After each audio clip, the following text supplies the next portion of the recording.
மத்திய அரசு இம்ப்ளிமெண்ட் பண்ணிட்டாங்க. மாநில அரசுக்கு இம்ப்ளிமெண்ட் பண்ணணும்னு கோரிக்கைகள் பல வருடங்களாக நாங்கள் முன்னெடுத்து பண்ணிக்கிட்டு இருக்கோம். இந்த இடபிள்யூஎஸ் எக்கனாமிக்கலி வீக்கர் செக்ஷன்னால ஒரு 67 சமுதாயத்தினர் இதனால பயன்படுவாங்க. இந்த எக்கனாமிக்கல் வீக்கர் செக்ஷன்ல நலிவடைந்த மக்கள் பார்த்தீங்கன்னா நிறைய பேர் 8 லட்சத்துக்கு வறுமை கோட்டுக்கு கீழே இருக்கவங்களுக்கு மத்திய அரசு ஸ்கீம்ல நிறைய பேருக்கு போஸ்ட் ஆஃபீஸ் பேங்க்ல எல்லாம் வேலை கிடைச்சிருக்கு. மாநில அரசு அதை இன்னும் தமிழ்நாட்டில் மட்டும்தான் அதை செயல்முறைப்படுத்தலை. நாங்கள் ஒரு பொதுக்கூட்ட மாநாடு ஒன்று ஏற்பாடு பண்ணியிருக்கோம். வரக்கூடிய பிப்ரவரி 28ஆம் தேதி நாகர்கோவில் நாகராஜா கோயில் திடல்ல மாலை 4 மணிக்கு ஒரு மாபெரும் பொதுக்கூட்டம் ஒன்று நடத்தணும். இதில் நம்ம வெள்ளாளர் சமுதாயம், ஆஞ்சல் நாட்டு வெள்ளாளர் மற்றும் வெள்ளாளர் சமுதாயம், சைவ வேளாளர் சமுதாயம், நாயர் சமுதாயம், பிராமணர் சமுதாயம் எல்லாரும் சேர்ந்து இந்த பொதுக்கூட்டத்தை நடத்துகிறோம். சுமார் ஒரு 10,000 பேர் கிட்ட வருவாங்கன்னு எதிர்பார்க்கிறோம். இதனால எங்க சமுதாயத்தில் உள்ள நலிவடைந்தோருக்கு மிக பெரிய அளவுல அரசு வேலைகள், தமிழக அரசுல வேலை வாய்ப்புக்கான ஃபியூச்சர்ல அவங்களுக்கு கவர்மெண்ட்ல நல்ல பயன்படுவாங்க. எங்களோட கோரிக்கை மாநில அரசு கண்டிப்பா எங்க சமுதாயத்தோட கோரிக்கையை ஏற்று இதை நிறைவேற்றி கொடுக்கணும். இடபிள்யூஎஸ் தமிழக திமுக எதிர்க்கிறாங்க. அப்படி இருக்கும்போது அவங்க கோரிக்கை நிறைவேற்றுவாங்க. நம்ம கொடுக்குற கோரிக்கை தான் அரசு அதை பரிசீலனை பண்ணி முதல்வருக்கும் கோரிக்கை வச்சிருக்கோம். மாநில அரசு எந்த அரசாக இருக்கட்டும் எங்க சமுதாயத்துக்கு நாங்கள் கோரிக்கை வைக்கிறோம். ஜனநாயக நாட்டில் நம்ம கோரிக்கை கொடுக்கறது நம்ம சமுதாயம் சார்பாக இந்த கோரிக்கையை கொடுக்குறோம். நம்ம எந்த கட்சிக்கும் எந்த சமுதாயத்துக்கும் எதிர்த்தவங்க கிடையாது. எல்லா சமுதாய நட்பு எங்க இனத்தோட பற்று எங்களுக்கு இருக்கு. அதனால எங்க சமுதாயத்துல இருக்கிற நலிவற்ற மக்களுக்கு நம்ம பாதுகாவலா இருந்து எங்க அமைப்புகள் செயல்படும். உங்களுடைய தென்னக மக்கள் இயக்கம் ஒரு சமூக அமைப்பா செயல்படுறீங்களா இல்ல அரசியல் கட்சியா செயல்படுறீங்களா? எந்த மாதிரி எங்க சமுதாயத்துக்கு எங்க சமுதாயம் சார்ந்து முன்னேற்றத்துக்கும் கல்வி வேலை வாய்ப்புக்காக அமைக்கப்பட்டதுதான் எங்க தென்னக மக்கள் இயக்கம். அதுக்கப்புறம் வெள்ளாளர் கூட்டமைப்பில் உள்ள வெள்ளாளர் அமைப்பை எல்லாம் சேர்ந்து என்ன தலைவரை நியமிச்சிருக்காங்க. இடபிள்யூஎஸ் எடுத்து முன்னெடுத்து கொண்டு போகிறது. இந்த தேர்தல் தொடர்பாக ஏதாவது நிலைப்பாடுகள் மேற்கொண்டிருக்கீங்களா? என்னுடைய சமுதாயத்திற்கு எந்த கட்சி ஆதரவாக இருக்குதோ அல்லது எங்கள் கோரிக்கைகளை யார் நிறைவேற்றாங்களோ அவங்களுக்கு ஆதரவாக நாங்கள் இருப்போம். நாங்கள் எந்த கட்சிக்கும் துணை போக மாட்டோம். எங்களுடைய சமுதாயம் ரொம்ப நாளாகவே பின்தங்கி இருக்கு. அது எங்களுடைய நியாயமான கோரிக்கையை கடந்த பல வருஷங்களாக எந்த அரசும் செவிசாய்க்கல. இந்த செவிசாய்ப்பு எந்த கட்சி எடுத்துட்டு முன் வருதோ அவங்களுக்கு நாங்கள் ஆதரவாக இருப்போம். நாங்கள் தென்னக மக்கள் இயக்கம்ங்கிறது எந்த கட்சியினுடைய சார்பிலையும் இல்லை. நாங்கள் சென்னையில் கன்னியாகுமரி வெள்ளாளர் சங்கத்தின் சார்பாக தான் வந்திருக்கிறோம். எங்களுடைய நிர்வாகிகள் வந்திருக்காங்க. நாங்கள் எல்லாருமே எந்த கொள்கைக்கும் ஆதரவாக இருக்க மாட்டோம். எங்களுடைய மக்கள் நலன் சார்ந்து எந்த கட்சி செயல்படுதோ அவங்களுக்கு எங்களுடைய ஆதரவு தெரியும். மத்திய அரசு கொண்டு வந்த இந்த சட்டம், அந்த மத்திய அரசு கொண்டு சட்டத்துல மத்திய அரசு வேலை வாய்ப்பு கல்வியில உங்களுக்கு எவ்வளவு இடம் கிடைச்சிருக்கு, திருப்திகரமா இருக்கா, இல்ல வேற சமூகத்து ஆளுங்க உங்களுடைய வேலைவாய்ப்பையும் கல்வியும் உரிமையும் பறிக்கிறாங்களா? மத்திய அரசு இடஒதுக்கீட்டுல இப்ப கன்னியாகுமரி மாவட்டத்துல பாத்தீங்கன்னாலே சுமார் 170 பேர் அரசு வேலையில சேர்ந்திருக்காங்க போஸ்ட் ஆபீஸ் பேங்க்ல. வேற மத்திய அரசோட எல்லா இலாக்காலுமே எங்க சமுதாயத்தை சார்ந்து ஓசி கேட்டகரியில இருக்க இடபிள்யூஎஸ்ல நம்ம மக்கள் பயன்பட்டுருக்காங்க. இல்ல உங்களுக்கு பர்சன்டேஜ் அந்த மாதிரி அங்க வேலைவாய்ப்பு உங்களுக்கு கிடைச்சிருக்கா? உங்களுடைய மக்கள் தொகை மத்திய அரசுடைய இதுல போதுமான அளவு எங்களுடைய பிரதிநிதித்துவம் கிடைக்கல. ஸ்டேட் கவர்மெண்ட் அதை மனசு வச்சாதான், ஸ்டேட் கவர்மெண்ட்ல வேலை கிடைச்சாதான் போதுமான சொல்றதை விட ஒரு குறிப்பிட்ட அளவாக எங்களுக்கு கிடைக்கும். இப்போது கிடைச்சிருக்கக்கூடிய அளவு திருப்திகரமா இல்லை. அதனால்தான் மாநில அரசு நாங்கள் கோரிக்கை வைக்கிறோம். இதெல்லாம் ஒரு பிரச்சனை என்னன்னா, வங்கி வேலைவாய்ப்பு இருக்கு இல்லையா, அதுல எக்ஸாம் நடத்தும்போது 18% மார்க் வாங்கினவங்க எஃப்சியில் இருக்கிறவங்க வேலைவாய்ப்பு போறாங்க. 60-65% வாங்கின எஸ்டி கூட வேண்டாம், எஸ்டி பீப்புள்ஸ் வேலைவாய்ப்புல வேலை கிடைக்கிறது இல்ல, அதெல்லாம் சரியா தேர்வு இல்லை, அந்த மாதிரி எங்க இதெல்லாம் வருது. ஓசியில இருக்க ஃபார்வர்டு கேஸ்ட்லயே பாவப்பட்ட மக்களுக்கு தான் இது வந்து பயன்படுது. 8 லட்சத்துக்கு மேல வருமானம் இருக்கவங்க இதுல போறது இல்ல. நீங்க அப்படி பாத்தீங்கன்னா இந்திய அரசு வந்து ரிசர்வேஷன் பாலிசியில பாத்தீங்கன்னா ஒரு ஓசி 99% எடுத்தும் அவனுக்கான வாய்ப்பு கிடைக்கிறது இல்ல. ஒரு 60% எடுத்த SC ST கேட்டகரியில இருக்க மக்களுக்கும் கிடைச்சிருக்கு. இதுல பயன்படுறது வந்து எக்கனாமிக்கலி வீக்கர் பாடிஸ். எங்க சமூகத்திலே வந்து நலிவடைந்தவர்கள் தான் இதுல வந்து பயன்படுறாங்க. சார், இப்போ தமிழகம் இந்தியாவை பொறுத்த வரைக்கும் பிஜேபி தான் EWS முழுமையாக ஆதரிக்கிறாங்க பாஜக. ஸோ அவங்களுக்கு உங்களுடைய அரசியல் ஆதரவு சப்போர்ட் இருக்குமா, இல்லை வந்து இப்படி கடந்து போயிருக்கா, இந்த மாதிரி பண்ணுறாங்க? எங்க சமுதாயத்துக்கு யார் வந்து எங்க சமுதாயத்துக்கு அதுதான் அவங்க தான் பண்றாங்க. நீங்க அதை ஓப்பனா சொல்லலாம், அவங்க நாங்க சப்போர்ட் பண்ணுவோம். அதே எங்க சமுதாயம் சார்ந்த இப்ப இன்னைக்கு தமிழ்நாடு கவர்மெண்ட் எங்களுக்கு ஆதரிச்சு இம்ப்ளிமெண்ட் பண்ணாங்க, நாங்க அவங்க ஆதரிக்க போறோம். எங்களுக்கு தேவை எங்களுடைய சமுதாய நலன் தான் தவிர கட்சிகள் அல்ல. எங்கள் சமுதாயத்துக்காக நாங்கள் நெடுங்காலமா போராடிட்டு வரோம். எந்த அரசும் செவிசாய்க்க இல்லை. அதான் நாங்கள் பல வருஷமா மீண்டும் மீண்டும் கேட்டுட்டு இருக்கோம். அதை யார் எங்களை செயல்படுத்துறாங்களோ அவங்க பின்னாடி நாங்கள் நிற்போம். இந்த பிராமின் நாயர் அந்த ஜாதி கூட்டமைப்பு அவங்க உட்பட நீங்க தலைவர் சொல்றீங்க. இந்த தமிழ்நாடு பிராமணர் சங்கம் அவங்களாம் உங்க கூட்டமைப்பு இருக்கிறாங்க. ஆமா, தமிழ்நாடு அகில பாரத பிராமணர் சங்கம் இருக்கு. குருத்துமணி ஐயர்னு ஒருத்தங்க தான் அதுல தலைவர். அவங்க ஏற்கனவே ஆதரவு தெரிவிச்சிருக்காங்க. எங்க மாநாட்டில் வந்து அவங்க கலந்துக்கிறாங்க. நாயர் சமுதாயம் NSS கரையோகம்னு இருக்கு. கன்னியாகுமரி மாவட்டத்திலே 170 கரையோகம் இருக்கு. அந்த NSS அமைப்பும் ஆதரவு தெரிவிச்சு அவங்களும் நம்ம மாநாட்டில் கலந்துக்கிறாங்க. எங்க சமுதாயத்துக்கு கல்வி, வேலை, இது வந்து எல்லாருக்கும் எங்க சமுதாயத்துக்கு இளைஞர்களுக்கு அடுத்த தலைமுறைக்கு வந்து இதனால வந்து எல்லாரும் பயனடையணும். அரசு வேலையில எங்க போனாலும் அரசு வேலையில எங்க சமுதாயத்து ஆட்கள் குறைவா இருக்காங்க. இனி வருங்காலங்களில் எங்க சமுதாயத்து ஆட்கள் வந்து நிறைய அளவு எல்லா அரசு துறையிலையும் இருக்கணும்ன்றதுதான் எங்க லட்சியம்.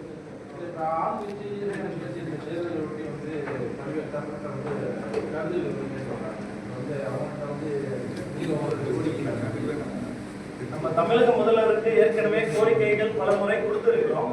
கண்டிப்பா முதல்வர் வந்து அதை பரிசீலனை பண்ணி எங்களுக்கு வந்து அடுத்தது வந்து ஒரு நல்ல அறிவிப்பா கொடுப்பாங்கன்னு நம்புறோம். மாநாடு வந்து யாராவது சார் இன்வைட் பண்ணி ஆளுங்கட்சி எதிர்கட்சி இருக்கு, எல்லா கட்சியுமே இருக்கு. உங்களுக்கு சப்போர்ட் எந்த கட்சி பண்ணலான்றீங்க. மாநாடுக்கு எந்த கட்சி வந்து நீங்க கூப்பிடுற மாதிரி ஒரு அழைப்பா இருக்கு? இதுவரை அரசியல் சார்ந்து எந்த தலைவரும் நம்ம அழைப்பு கொடுக்கல. நம்ம சமுதாய தலைவர்களை தான் அழைச்சிருக்கோம். இனிமேல் கலந்து பேசினா சமுதாய தலைவர்கள் எடுக்கிற முடிவுல தான் அது இருக்கும். அதே மாதிரி எங்க பொதுக்கூட்டத்துல வந்து நாங்க எந்த கட்சியை சார்ந்து இந்த எலெக்ஷன்ல வந்து போவோம்ன்றத பொதுக்கூட்டத்தில் இருக்கு. சார், பிள்ளைமா சமூகம் வெள்ளவாச சமூகத்துல FC கேட்டகரியில இருக்கீங்க. உங்களை வந்து இப்ப BC கேட்டகரிக்கு மாற்றணும் அப்படின்ற கோரிக்கை உங்களுக்கு எதுவும் இருக்கா? ஏன்னா நலிவுடைந்தவர் நிறைய பேர் இருக்காங்க, நீங்களே சொல்றீங்க. அப்ப நீங்க BC கேட்டகரிக்கு மாறினா சந்தோஷமா அப்படி ஒரு கோரிக்கை 40 வருஷமா கேட்டுட்டு இருக்கோம். 40 வருஷமா எங்களுடைய அமைப்புகள் வந்து பல முதல்வர் பார்த்துட்டோம். இந்திய முதல்வர் கூட முன்னாடி துணை முதலமைச்சராக இருக்கும் போது அவருடைய இல்லத்துல போய் சந்திச்சு எங்களுடைய அமைப்பு எல்லாம் கோரிக்கை விட்டோம். தேர்தல் நேரத்துல சரின்னு சொன்னாங்க. தேர்தல் முடிஞ்சவரை கட்டுக்க மாட்டேங்கிறாங்க. அதான் சொல்றேன், நீங்க வந்து FCல இருக்கிறதுனால நலிவுடைந்த மக்கள் நிறைய இருக்கிறதுனாலையும் கல்வியிலையும் உங்களுக்கு வேலை வாய்ப்புலையும் உங்களுக்கு நிறைய பின்னடைவு ஏற்படுது.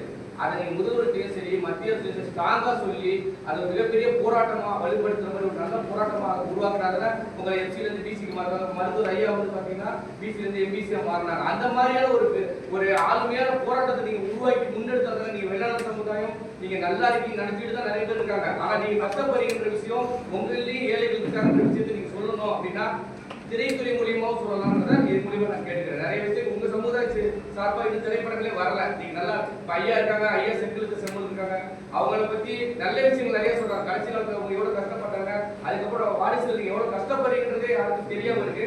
அதை நீங்க திரைத்துறை மூலியமா சொல்லணும்னு நான் கேட்கிறேன். சார், அந்த மாதிரி எல்லாம் கொண்டு போறதுக்கு பெரிய அளவு பொருளாதார வசதிகள்லாம் எங்க சமுதாயத்தில் கிடையாது. இந்த சமுதாயம் கடந்த பல வருஷங்களா ரொம்ப நலிவடைஞ்சு போயிட்டு இருக்கு. இப்போ வன்னியர்லாம் எடுத்துக்கிட்டீங்கன்னா அவங்க பெரிய போராட்டம், அந்த போராட்டம்லாம் எல்லாருக்கும் தெரியும். அந்த மாதிரியான போராட்டங்கள் எல்லாம் முன்னெடுக்கிறதுக்கு எங்கள் சமுதாயம் தயாராக இல்லை. நாங்கள் சட்ட ரீதியாக முதல்வர் அணுகுதல், மற்ற அதிகாரிகளை அணுகுதல், இப்படி பல தரப்பட்ட முறையில் நாங்கள் வந்து எங்களுடைய கோரிக்கைகளை சொல்லிட்டு இருக்கோம். இவங்க அப்படித்தான் ஒரு போராட்டம் நடத்தணும்னா அது எங்களால் இயலாது. அப்படிதான் சொல்லுவோம். எங்க சமுதாயம் நாகர்கோவிலில் நடத்த போற பொதுக்கூட்டம் அதுக்கு ஒரு முதல் படியா இருக்குமா? அங்க முடிவு செய்வோம். அந்த கூட்டத்துல முடிவு செய்வோம். கண்டிப்பா அந்த இடத்துல முடிவு செஞ்சு இந்த FC மக்களுக்கு நல்ல விஷயம் சார்பா நான் கேட்கிறேன். இப்போ வந்து எங்களுடைய வெள்ளாளர் சமுதாயம் வந்து தமிழ்நாட்டில் 2.5 கோடி பேர் இருக்கிறாங்க சொல்றாங்க. 42 பிரிவின் கீழ் இருக்காங்க. அதுல ஒரு சமுதாயம் நாஞ்சில் நாட்டு வெள்ளாளர் சமுதாயம். இது வந்து இந்த எஃப்சி கேட்டகரியில் 4-5 சமுதாயம் தான் இருந்துட்டு இருக்கு. அந்த எல்லாரையும் மற்றவங்களை போல பிசியில் சேர்த்துட்டான பிரச்சனையே இல்லை. இதை நாங்கள் 40 வருஷமா கேட்டுட்டு இருக்கோம். இதை நீங்க வந்து ஸ்ட்ராங்கா போராடி நீங்க பெற்றதானே கிடைக்கும். ஐயா போராடவோ எனக்கு என்னமோ ஐயப்பன் கார்த்திக் சார் மேல ஒரு நம்பிக்கை இருக்கு. கண்டிப்பா இது ஒரு மிகப்பெரிய போராட்டமா நடந்து வரணும். நம்பிக்கை தான் நாங்கள் அவரோட சேர்ந்துருக்கோம். எங்களுக்கு எல்லாம் வயசாகி கொண்டு வர நான் கேட்டுக்கிறேன். கண்டிப்பா நன்றி. அவருடைய நாங்கள் ஒரு எஃப்சி சொல்றேன் சொல்லிடுறேன் சார். ஏன்னு சொன்னா வன்னியருக்காகவும் இல்ல பிசின்ற அந்த இதுக்காக போராடுறவர் ராமதாஸ். ஓகே, ஆனா போராடாமல் கிடைச்சது வந்து 10% இடஒதுக்கீடு. அப்படி இருக்கும்போது உங்களுக்கு அந்த போராடுறதுக்கு நம்ம இயல்பாவே இல்லையா சார்? ரோட்ல போராடுறாங்க எதுக்கு வரல? எங்களுக்கு வந்து அமைதியான முறையில வாங்கணும் தான் நினைக்கிறோம். போராடாம எதுவுமே யாருக்கும் அறப்போராட்டம் பண்ண போறீங்க. போராட்டம் தான் என்னுடைய முன்னெடுப்பு தான். சனிக்கிழமை நாங்களுடைய மாபெரும் பொதுக்கூட்டத்தில் நடக்க போகுது. அதனாலதான் நாங்கள் இளைஞர்களை இப்ப தலைவர்களா கொண்டு வரோம். இளைஞரை முன்னிறுத்தி பின்னாடி இருக்கிறோம். அவங்களுடைய எழுச்சியான குணங்களை அவங்க காமிக்கிறது. அவங்க பின்னாடி வயசாகி போச்சு. நாங்கள் 40 வருஷமா நாங்கள் போராடி பலன் கிடைக்கல. அதனால இளைஞர் கையில கொடுக்குறோம். அதனாலதான் ஐயப்பா கார்த்திக் போன்றவர் நாங்கள் முன்னிறுத்தோம். போராட்டம் நாங்கள் பின்னாடி நிற்கிறோம். உங்களுடைய எழுச்சியை நான் காமிக்கிறோம். நாங்க வஉசியின் வாரிசுகள். சுதந்திர போராட்டத்திலேயே இருந்த செல்வந்தரா இருந்து கப்பல் வரைக்கும் வெள்ளக்காரனை எதிர்த்து போராட்ட வழியா வந்த இனம் நாங்க. கண்டிப்பா நாங்க வந்து போராடி இந்த ஜனநாயக நாட்டுல போராட்டம் செஞ்சு கண்டிப்பா எங்களுக்கான உரிமைகளை எடுப்போம். சொல்றீங்க, அப்ப பிரபாகரனையும் வைக்கிறீங்க. அவர் வந்து பிரபாகரன் வந்து எந்த ஜாதிக்கும் இது பண்ணாம இருக்கிறார். அவர் வந்து ஒரு தேசிய தலைவர். அந்த தேசிய தலைவர் தலைமையில நீங்க வர்றதுனால இப்ப தமிழர்கள் எல்லாரையும் ஒன்றிணைப்பீங்களா? அவர் ஒரு போராளி. அவரோட போராட்டம், அவர் மிக உயர்ந்த தலைவர். அவர் ஒரு முன் எடுத்துக்காட்டா எடுத்து எங்க இளைஞர்களுக்கு ஒரு எழுச்சி கொடுக்கறதுக்காக தலைவரை வந்து நாங்க போட்டிருக்கோம். தமிழர்கள் யாருமே வந்து சொல்லப்படுறதா இல்ல தேசிய அளவில், உலக அளவில். அதனால நீங்க எடுக்கிற இந்த தென்னக மக்கள் இயக்கம் எப்படியான வலிமை உள்ள ஒரு இயக்கமா மாறும்? கண்டிப்பாக அடுத்தது நம்ம அமைப்பு சார்பா, இயக்கம் சார்பா எல்லா வித நம்ம நட்பு ரீதியா இருக்கிற எல்லா சமுதாயங்களுக்கும் கண்டிப்பாக உதவும் கரங்களா இருக்கும். சார், கடந்த எலெக்ஷன்ல கூட இந்த மாதிரி உங்களோட கோரிக்கை வச்சிருக்கீங்க, அதை நிராகரிச்சுட்டாங்கன்னு சொல்லிட்டு சொன்னீங்க. இப்போ அதே மாதிரி இந்த எலெக்ஷன்ல உங்களுடைய கோரிக்கை வந்து நிராகரிச்சுட்டாங்கன்னாக்கா உங்களுடைய அடுத்த கட்ட போராட்டம் என்னவாக இருக்கும்னு நீங்க சொல்றீங்க? அடுத்தது போராட்டங்களை முன்னெடுப்போம். கோரிக்கைகள் வலியுறுத்தி போராட்டங்கள் அடுத்து ஸ்டெப் பை ஸ்டெப்பா அடுத்த போராட்டங்களை என்ன பண்ணலாம்னு கலந்து ஆலோசித்து, தலைவர்கள் அனைவரும் கலந்து ஆலோசித்து எங்கள் மக்களிடம் ஒரு ஆலோசனை கேட்டு அதுக்கு தக்கன படிப்படியாக இந்த போராட்டம் வந்து 10 வருஷமா நடக்குது, 10-15 வருஷமா நடக்குது. நம்ம அமைப்பு 8 வருஷமா தென்னக மக்கள் இயக்கம் இருக்குது. நாங்க தொடர்ந்து கோரிக்கைகள் வைக்கிறோம், போராட்டங்கள் நடத்தி இருக்கோம். படிப்படியாக அடுத்து அரசு வந்து கொடுக்குற வரைக்கும் நாங்க வந்து போராடி ஜெயிப்போம். வழக்குகள் ஏதாவது தொடர்பா தொடர்புமா?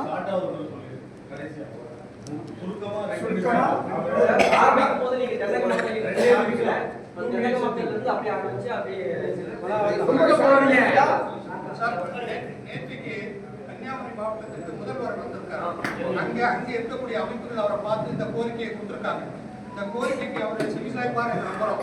அப்படி எதுவும் இல்லைன்னா நாங்கள் எதிர்கட்சி தலைவர்களையோ சந்திக்க தயாரா இருக்கிறோம். அவர்களுக்கு இந்த கோரிக்கை வைப்போம்.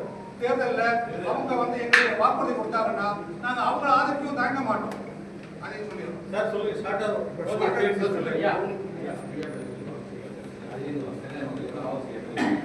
உட்பட்ட சமூகத்தினர் வந்து கிட்டத்தட்ட வந்து தமிழ்நாடு முழுவதும் இருக்கிறாங்க.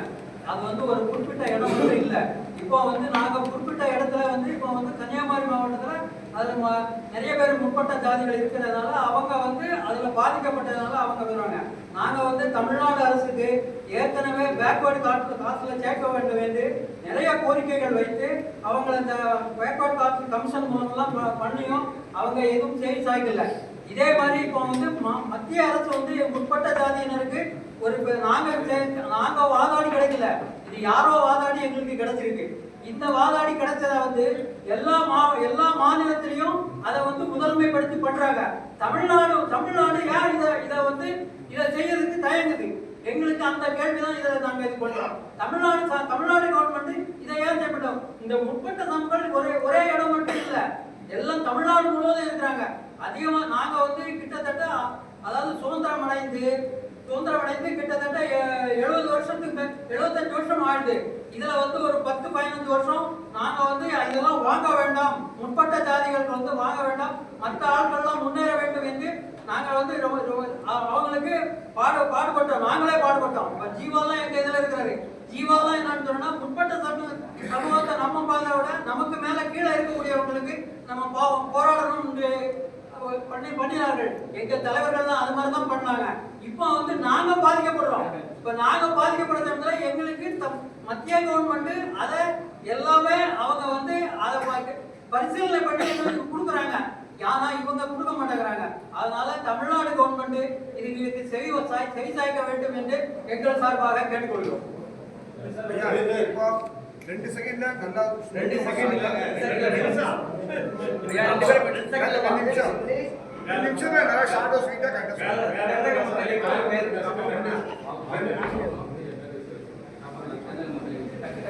ஒருத்தர் அண்ணா மட்டும் பேசுங்க.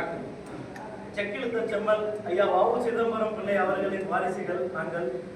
ஐயா பிரபாகரன் அவர்களின் வாரிசு, வீரத்தில் விளைந்த வாரிசுகள் நாங்கள். தென்னக மக்கள் இயக்கம் சார்பாக மற்றும் வெள்ளாளர் கூட்டமைப்பு சார்பாக வருகின்ற 28ஆம் தேதி மாலை 4 மணி அளவில் நாகர்கோவில் நாகராஜா கோவில் திடலில் மாபெரும் மாநாடு ஒன்று ஏற்பாடு பண்ணியிருந்தோம்.